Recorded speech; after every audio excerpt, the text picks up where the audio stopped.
going to make good and do the right thing here? It turns out they didn't need to bring along those extra clothes after all. Nicholas Cosmo's sister and brother-in-law leave court surrounded by cameras. I'm going to put up bail for your brother-in-law. Why won't you talk to us?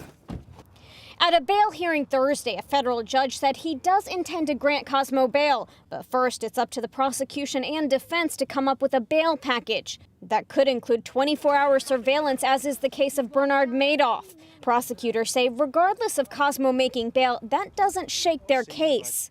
We're a long way from being over. And again, the bail package has no bearing on our investigation. Cosmo and his investment firm Agape Inc. are charged with running a $370 million Ponzi scheme.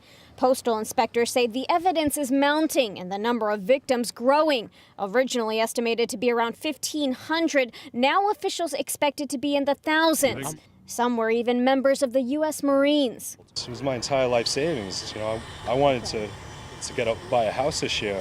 I put so much money into it, and I just had high hopes, and everything's all gone, and pretty much I have nothing now.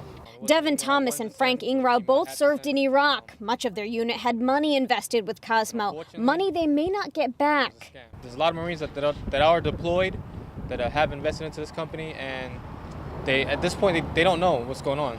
They're in Iraq right now, serving our country, and they believe all their money is invested in, and they're doing good, and they're doing good for their families, and they're fighting for our country, and they're losing all their money right now. And they're fighting for us right now.